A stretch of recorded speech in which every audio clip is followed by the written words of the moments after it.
ना बेथ' बोसोरै जाबाय थायो माने बाथौ गौथुमा जेब्लायबो गावसिनि कनफारेन्सखौ बोसोरफ्रोमबो खुङो बे हिसाबै एबार बे थेलामारियाव खुंदों आरो बिनि गेजेरजों जोंनि बर' समाजाव इसोरखौ सिबिनायजों लोगोसे धोरोमारि बिथिंजों जोंनि समाजनि जेफोर आसार खान्थि दं बेफोरखौ लाखिलायनानै खौसेयै समाजखौ दैदेनलांनायाव गोबां बिहोमा होबोबाय थादों।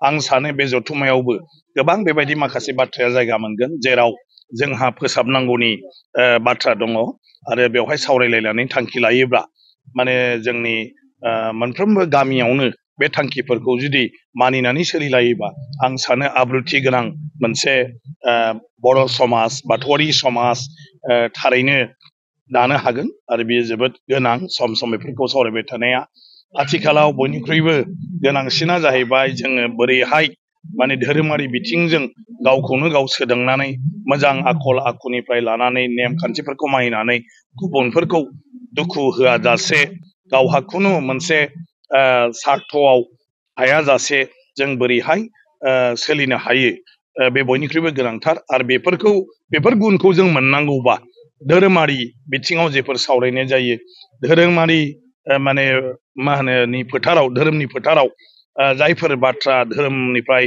फोरोंनाय दं फोरोंथाय दं जोंनि जिउआव जों माबोरै सोलिनांगौ बेफोरखौ जों बेनि गेजेरजोंसो मोननो हायो। ओंखायनो बे जथुम्मानि बायदिसिना हाबाफारि लानानै जिथु सावरायनाय आं सानो बे सावरायनाया जोंनि दानि गोदान जोलै गोदान लाइमोनफोरनावबो गोबांथार माने जिउआव माने मा होनो बिदिखौ मदद जागोन आं बेखौ मिजिंथियो।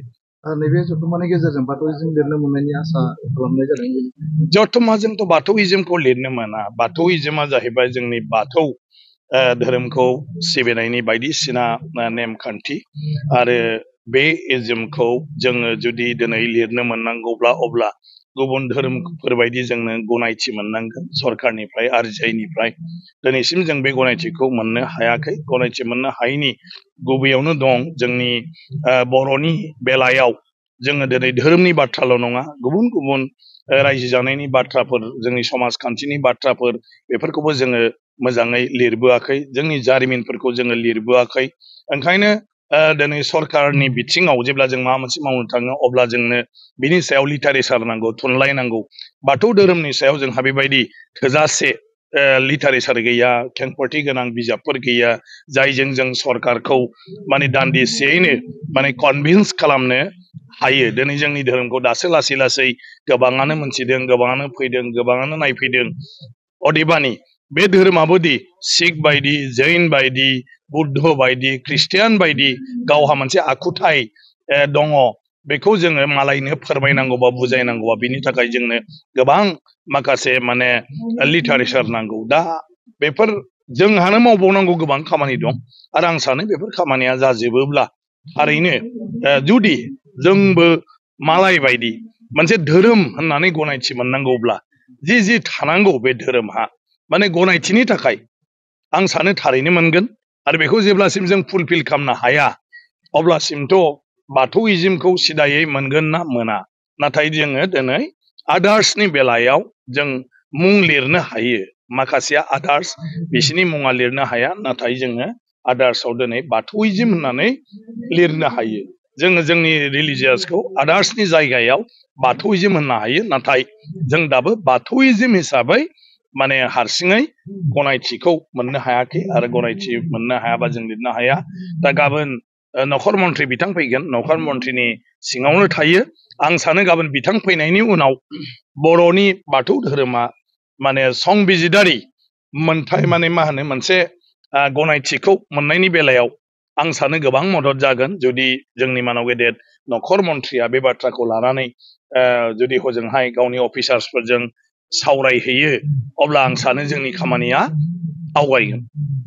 बेथ' मानसिसो धोरोमाथ' बेनो बे नों जेरावखि थाया आफा बोराइ बाथौ आरो जोंनि गासिबो माने सान्थौआनो एखे नाथाय मानसिखौथ' जोङो खौसे खालामनो हानांगौना गोब्राब। बे जाहैबाय साफा साफा व्यक्तिनि गावबा गावनि सानस्रि सान्थौजों खावलायनोल' हायो जे धोरोमखौ लानानै जोंनि गेजेराव गुबुन गुबुन जालायलायनो नाङा।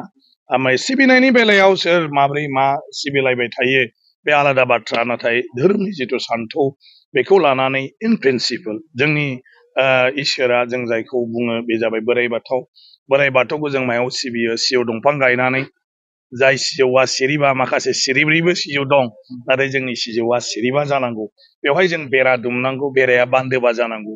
बेवहाय 18टा खुन्था थानांगौ, जोंनि 18 गुरु।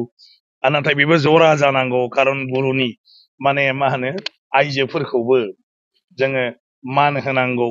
गतिके बेवहाय माखासे खान्थि दं, नङा होमबा? बेखौ जों नायनांगौ। दाउथु बिखा हेबनांगौ बाथौनि दरखङाव। बेवहायथ' खुनु फाराग गैया, बयनिबो माने गेजेराव, नङा होमबा? जों आफा बोराइ बाथौखौ सिबिनायनि बेलायाव। बिनि उनाव बर'नि आसारा मोनबा, बेवहाय रावहाबो फाराग गैया। बे आसारखौ लानानैनो गासिबो सोलायो। गतिके धोरोमनि जिथु बुंफोरथि, खेंफोरथि, बेखौ लानानै जों फालिनाय, आरो बे फालिनायखौ लानानै जों जेफोर लायो, बे गासिबो एखे। बेखौ लानानै जोंनि गेजेराव बाथौ धोरोमखौ लानानै डिफारेन्स जानो नाङा। नाथाय बे धोरोम सिबियारिया माब्ला मानि थाखाय मा बियो माने आर'ज गाबो, बे बिनि बाथ्रा, नङा होमबा? दा एग्जाम फैगौ, दा बियो माबायदि माने फुजा खालामो? बियो मा होनो, लोखि फुजा फैयाब्लाबो, माइनाव फुजा फैयाब्लाबो, कार्तिक गासा फैयाब्लाबो, मा फैयाब्लाबोथ' एक्सट्रा फुजा होनांगोन ना होनाङा बियो? गतिके गावनि सिस्टेमजों हयथ' फरायग्रा टेबोलावबो होनो हागौ, हाबा दस्रा थानसालियावबो हैनो हागौ, गामिनि थानसालियावबो हैनो हागौ, न'नि बाथौआवबो होनो हागौ। बेनि बाथ्रा। बायदिसिना समाव सोर माब्ला माबायदियै इसोरखौ रायख'यो, मा राहाजों बेवहाय लारु होयो, ना ओंखाम होयो, ना गय फाथै होयो, ना माने मिस्टि होयो, मा होयो? बेथ' फुजा होग्रानि सायाव थाहैबाय माखासे माबाया। खिन्थु जिथु फोरबो, दा नैथि मंगलबार फैगोन, बे इउनिफर्म जागोन। जों माबाफोर बाथौ फुजा होगोन, बे इउनिफर्म जागोन। जों खेराइ होगोन, बे इउनिफर्म जागोन। गासिबो मोदाय दावदायखौ जोङो गाबज्रि हरगोन। नाथाय गौथुमा बे जाहैबाय मानसिनि क'क्राझार सहरनि साखाथि थिथागुरियाव थानाय मानास पाब्लिक स्कुला 2024-25 सोलोंथाइ बोसोरनि गोदान मुं थिसननाया सोलिगासिनो। थिथागुरियाव थानाय इंराजि बिजोंनि मानास पाब्लिक स्कुलाव दासान्दि नार्सारिनिफ्राय 8 थाखोसिम गोदानै मुं थिसननाया सोलिगासिनो। बे फरायसालियाव गुन गोनां सोलोंथाइ होनायजों लोगोसे फरायसाफोरनि थाखाय दं मोजां खाबुफोर। थाखो फोरोंथायनि अनगायैबो yoga classes, basic computer education, English speaking skill, maths and science projecting, highly experience faculty आरो स्मार्ट क्लासेसनि खाबुफोर दं।